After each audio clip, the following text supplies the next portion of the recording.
born blind. By the way, when Jesus says he is the good shepherd, in the original language, he means that he is true, he is genuine, he is excellent.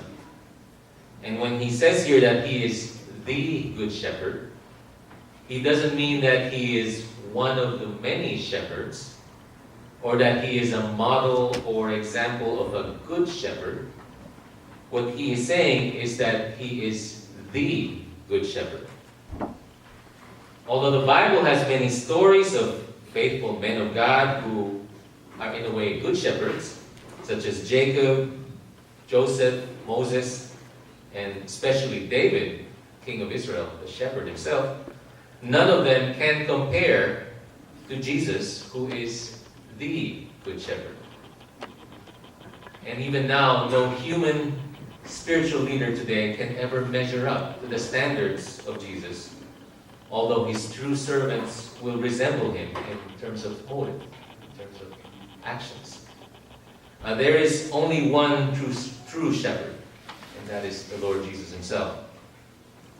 So to tell us what a good shepherd is, or what the good shepherd is, Jesus used a figure of speech called a parable. I'm sure you're all familiar with what a parable is. You can find that in the Gospels. You know about the prodigal son, the mustard seed, or even the parable of the lost sheep. These are everyday kind of stories that tell us or teach us about spiritual truths. And in Jesus' day, in terms of everyday stories, most towns had a common sheep or a common sheep pen into which local shepherds could bring in their flock. The pens or the sheep pens have high walls for protection, and it had a gatekeeper who would watch over this pen. And sheep from many different flocks would be mixed together. When the shepherd came for the sheep, he would report to the gatekeeper or the porter so he can be admitted. And then he can call his own sheep either by using his voice or by using a pipe. And somehow sheep can tell or respond to the voice or the sound of their own particular shepherd. So this parable makes use of this kind of image from the past. It makes use of images of sheep, shepherd, robbers, and these are all very biblical images used throughout the Old and the New Testaments. Ezekiel 34 actually describes how Jesus would come as the Good Shepherd. In that chapter, Ezekiel condemns the leaders of Israel as false shepherds, and then he speaks of how God promises to rescue Israel and give his people one good shepherd along the line of David. And also throughout the Bible, we know that people like you and me, we're often compared to sheep. Now that may sound nice if you can imagine a nice, fluffy, healthy white sheep. But in reality, I'm told it's not a compliment, because sheep are said to be among the most dumbest and dirtiest animals in the world. Anyone with experience with sheep? I mean, I don't, so I just want to know. No? Okay. I just wasn't sure if that's true. But anyway, there's this man named Philip Keller. He's a sheep rancher, and he wrote a book called A Shepherd Looks at the 23rd Psalm. He says that sheep require more attention than any other livestock. They just can't take care of themselves. For example, unless their shepherd makes them move, sheep will actually ruin a pasture if you leave them just grazing up there in the field. Because when they're comfortable, they don't want to change. He says that unless you move them, if they're out in the field, they will eat every blade of grass until the pasture is nothing but barren soil. And sheep, he says, are also nearsighted and stubborn. They have little means of defense, and they can only run and flee against predators. Now a dog, a horse, a cat, or a bird can find its way home. But a lost sheep is lost. It's a lost sheep. So when Jesus compared people to sheep, he seemed to describe people well in some respects.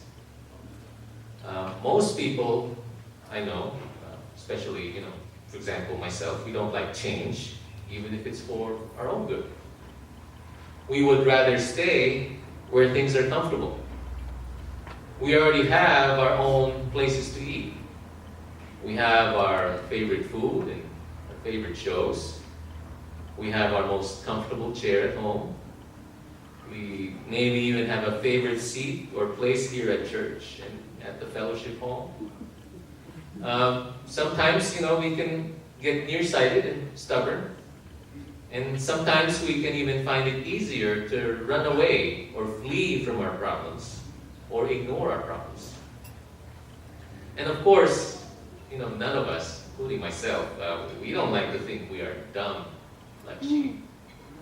But think about it. There's a reason that our cell phones, which we need to have all the time, there's a reason it's called smartphones. Even our phones are smarter than we are. And we all know that there's two kinds of people. Those who are lost and those who are saved. And in this age and time, whether one is lost or one is saved, we're all spiritually exposed or vulnerable in a world that, if we don't watch out, is actually full of sin and evil and tragedy. So in many ways, we are like sheep. In and of ourselves, we're actually lost and helpless without the Good Shepherd. So in this passage today, what does Jesus say about himself as the Good Shepherd? And how are we supposed to respond to our shepherd? Jesus says, I am the Good Shepherd. The Good Shepherd lays down his life for the sheep. Now, shepherds in general can give a lot of time and energy for the flock.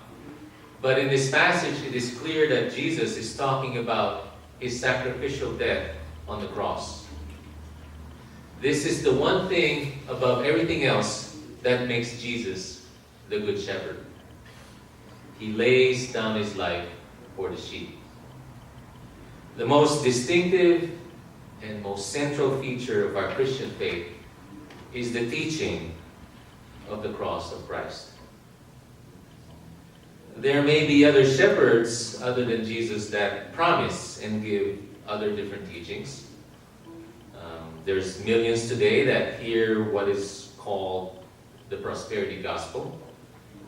They have teachers that promise material wealth and amazing health to those who support their anointed ministries. And all they seem to ask for is a large measure of faith and your financial gifts so they can